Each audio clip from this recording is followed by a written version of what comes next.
বন্ধু বান্ধৱীসকল আজি মই আপোনালোকক দেখাম যে কেনেকৈ ভোটাৰ তালিকাত আপোনাৰ নাম অন্তৰ্ভুক্ত কৰিব পাৰি। গতিকে আপোনালোকে গুগলত সাৰ্চ কৰিব NBSP বুলি। আপোনাৰ মোবাইলৰ বা ল্যাপটপৰ যিকোনো এটা ব্ৰাউজাৰ ওপেন কৰি ল'ব আৰু সাৰ্চ কৰিব NBSP বুলি। সাৰ্চ কৰাৰ লগে লগে আপোনালোকৰ সন্মুখত প্ৰথম যেটো ওয়েবসাইট খোল খাব নেশ্যনেল ভোটাৰ সাৰ্ভিস পোৰ্টেল, ইয়াতে আপোনালোকে ক্লিক কৰিব। ইয়াতে ক্লিক কৰাৰ লগে লগে আপোনালোকে দেখা পাব চাওক ফৰ আসাম, বিহাৰ এণ্ড গোৱা উত্তৰাখণ্ডৰ কাৰণে এটা ওয়েবসাইট খুলি দিয়া হৈছে। এই ওপৰত এই ওয়েবসাইটটোত আপোনালোকে ক্লিক কৰিব।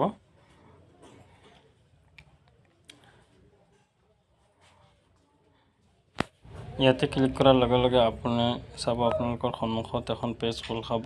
ইয়াতে ওপৰত আপুনি দেখা পাইছে লগইন আৰু সাইন আপ। যদি আপোনাৰ হাতত ইউজাৰ আইডি আৰু পাসওয়াৰ্ড আছে তেতিয়া আপুনি লগইনত ক্লিক কৰিব। লগইনত ক্লিক কৰাৰ লগে লগে আপুনি ইউজাৰ আইডি আৰু পাসওয়াৰ্ড দি লগইন কৰি ল'ব। এতিয়া মই লগইন কৰি আছো।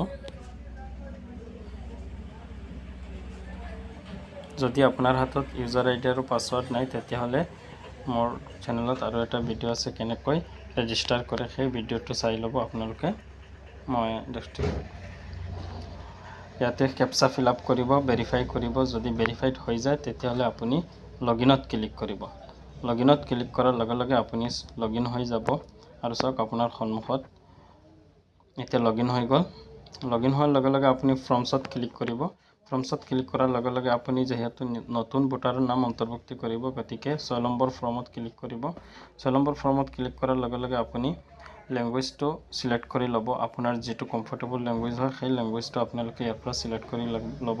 মই আসামিছত সিলেক্ট কৰিছো। এতিয়া চাওক আমাৰ গোটেইখিনি অসমীয়াত আহি গ'ল। পিছত আপুনি ৰাজ্য সিলেক্ট কৰিব, জিলা সিলেক্ট কৰিব। জিলা সিলেক্ট কৰাৰ লগে লগে আপুনি লোকসভাটো আপোনাৰ কোনখন সমষ্টি হয় সেই সমষ্টিটো সিলেক্ট কৰিব। তাৰ পিছত নেক্সটত ক্লিক কৰিব আৰু যিজন ব্যক্তিৰ নাম আপুনি অন্তৰ্ভুক্ত কৰিব বিচাৰিছে সেই ব্যক্তিজনৰ প্ৰথম নাম তাৰ পিছত সেকেন্ড নামটো ইয়াতে ক্লিক কৰি দিব। ক্লিক কৰাৰ লগে লগে আপুনি ফটো চুজ ফাইলত ক্লিক কৰিব আৰু আপুনি ফটোখন সিলেক্ট কৰি ল'ব। যাৰ ভোটাৰ নাম অন্তৰ্ভুক্ত কৰি আছে সেই ব্যক্তিজনৰ ফটো আপলোড কৰি ল'ব।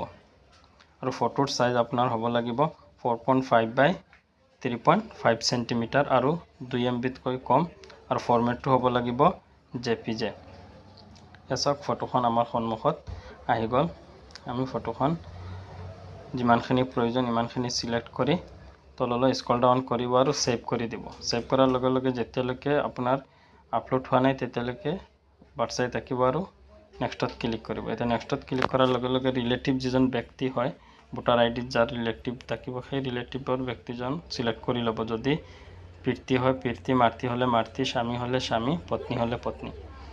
তাৰ পিছত আপুনি ৰিলেটিভ ব্যক্তিজনৰ নাম লিখি ল'ব। আৰু ইয়াতে চাওক আমি ইংৰাজীতে নামটো লিখাৰ লগে লগে অসমীয়া নামটো কিবা ভুল হৈ আছে আমি শুধৰাব পাৰোঁ। আমি কিবোৰ্ডৰ সিম্বলত ক্লিক কৰিম আৰু আমাৰ সন্মুখত কিবোৰ্ডখন ওলাই যাব। ওলাই যোৱাৰ লগে লগে আপুনি ইয়াৰ পৰা অসমীয়া নামখিনি ধুনীয়াকৈ শুদ্ধকৈ লিখিব পাৰে। তাৰ পিছত আমি কিবোৰ্ডখন ক্লোজ কৰি দিম আৰু নেক্সটত ক্লিক কৰিম। নেক্সটত ক্লিক কৰাৰ লগে লগে আপুনি যোগাযোগ বিৱৰণ দিব পাৰে। ইয়াত কন্টেক্ট ডিটেইলছ আপুনি মোবাইল নাম্বাৰ যদি নিজৰ হয় তেতিয়া নিজৰ বুলি টিক মাৰ্ক দিব আৰু নাম্বাৰটো ইয়াতে এন্টাৰ কৰি দিব। তাৰ পিছত যদি ইমেইল আইডি দিব পাৰে, নিদিলে আপুনি স্ক্ৰল ডাউন কৰি তললৈ নেক্সটত মাৰি দিব। তাৰ পিছত আধাৰ নাম্বাৰ, যদি আধাৰ নাম্বাৰ আছে তেতিয়া আমাৰ আধাৰ নম্বৰত আপুনি ক্লিক কৰিব আৰু আধাৰ নাম্বাৰটো এন্টাৰ কৰি নেক্সটত ক্লিক কৰি দিব। নেক্সটত ক্লিক কৰাৰ লগে লগে আপুনি ইয়াতে জেন্ডাৰ দেখা পাব। জেন্ডাৰত সিলেক্ট কৰি নেক্সটত ক্লিক কৰি দিব। তাৰ পিছত আপুনি ডেট অফ বাৰ্থটো ইয়াৰ পৰা সিলেক্ট কৰি ল'ব। ডেট অফ বাৰ্থ সিলেক্ট কৰোঁতে আপোনালোকে কেলেণ্ডাৰত যেটো সিম্বল দিয়া আছে ইয়াতে ক্লিক কৰিব আৰু শুদ্ধকৈ date of birth, year, date and day, month এই গোটেইখিনি সিলেক্ট কৰি আপুনি বহুৱাই দিব। তাৰ পিছত জন্মৰ প্ৰমাণপত্ৰ আপুনি কি দিব বিচাৰে।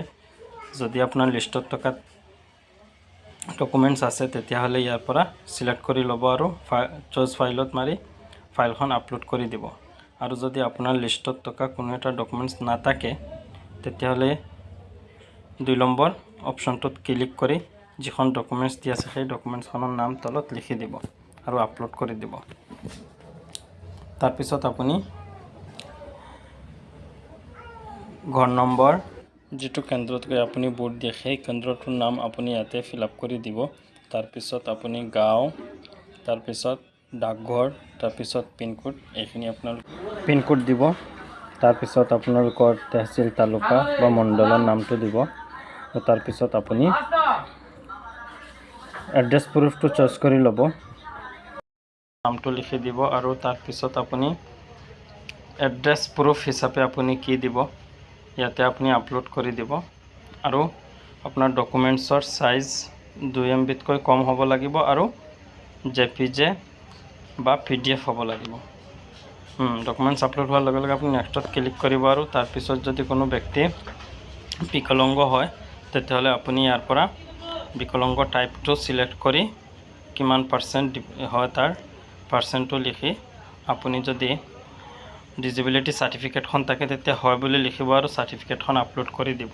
আৰু ডিজেবিলিটি চাৰ্টিফিকেটত আপোনাৰ পাৰ্চেণ্টেজটো পাব। তাৰপিছত নেক্সটত ক্লিক কৰি দিব।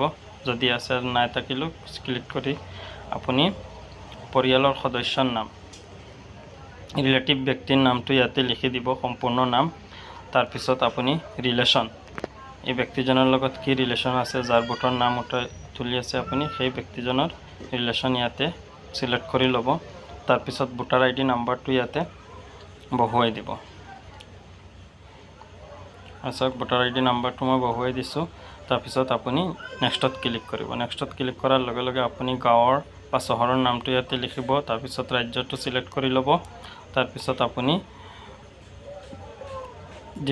ডিষ্ট্ৰিক্ট চইচ কৰিব আৰু তাৰিখ, কোনটো তাৰিখত ভোটত নাম অন্তৰ্ভুক্তি কৰি আছে সেই মানটো চিলেক্ট কৰি ল'ব। আৰু তাৰপিছত আপুনি ইয়াতে স্থান লিখি দিব। আৰু তাৰপিছত চাওক ইয়াতে আপোনালোকে কেপচাটো ফিল আপ কৰি ল'ব, কেপিটেল স্মল সকলো ধুনীয়াকৈ দিব, তেতিয়া আপুনি ফৰ্মখন দেখিব পাৰিব। তাৰপিছত প্ৰিভিউত মাৰি দিব। প্ৰিভিউত মাৰাৰ লগে লগে আপোনাৰ সন্মুখত এই ফৰ্মখন খোল খাই যাব। এতিয়ালৈকে ছাবমিট হোৱা নাই। ছাবমিট নোহোৱালৈকে আপুনি ভালদৰে নিৰীক্ষণ কৰিব। যদি কিবা ভুল হয় তেতিয়াহ'লে আপুনি কিপ এডিটিঙত মাৰিব আৰু আকৌ চাব ক'ত ভুল হৈ আছে। ভুলটো শুধৰাই আপুনি আকৌ স্ক্ৰল ডাউন কৰি তললৈ আহিব। আহি পেলাই আকৌ আপোনালোকে কেপচাটো ফিল আপ কৰিব। কেপচাটো ফিল আপ কৰি পেলাই আকৌ আপোনালোকে প্ৰিভিউত মাৰিব।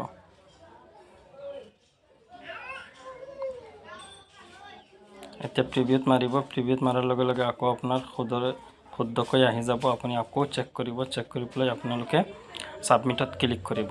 মই এই ফৰ্মখন ছাবমিট কৰা নাই, কিয়নো মই এখন আগতে ছাবমিট কৰি দিছোঁ। গতিকে নতুনকৈ আকৌ ছাবমিট নকৰোঁ। আৰু যদি ভিডিঅ'টো ভাল লাগে আপোনাৰ শ্বেয়াৰ কৰিব, ছাবস্ক্ৰাইব কৰিব।